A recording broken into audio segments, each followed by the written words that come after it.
So our first step was to put down a mulch to break down the soil and make it a bit more malleable. And then we found weeds coming up, and then we started weed killing. But that doesn't help, because the herbicide you use kills the microbes, the soil life. So we've actually just left the weeds, and what we found is that your soil life is actually most active around the root zones of plants. So the more roots you have, it doesn't matter if it's vine roots or weed roots, the more roots in the soil, the more of that rhizosphere you have, and the more plants, the more microbes, the more soil life you get into the soil. So we're just leaving the weeds, and some of it are these seasonal grasses that are going to die before winter.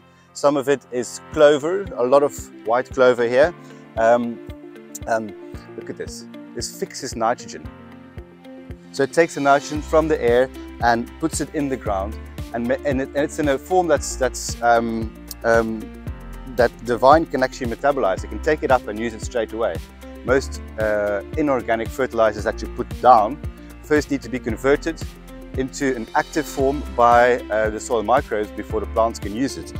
And it's about enhancing soil health, and that translates into healthier vines, more vigor, but also they are better protected, better buffered against diseases because they're healthier. And also you start realizing as you get a bit older, we've got 2 daughters that we want to leave the farm to. Do you want to leave a farm with barren soils, or do you want to leave a farm where they can actually grow anything they want? And that's what we're trying to do here. We're regenerating the soils, and then once we've gotten to where they were, we'll make them even better.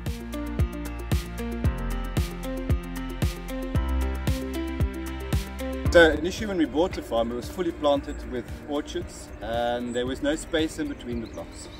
And one of the first things we did when we planned out the new planting of the vineyards and the orchards was to separate the blocks and put a buffer zone in between them. So you can see it all along here. In between every commercial block, we have a strip, a tongue of fynbos, of natural vegetation coming through. And that helps to create a zone, a buffer zone with natural predators that eat the pests that we don't want in the vineyards. They can overwinter here, they can survive here. When we do spray the vineyards, then they are safe here. And also creates a barrier between blocks. So if there is a disease in one block, that it's more difficult for that disease to travel to a neighboring block if it's got to traverse that buffer zone.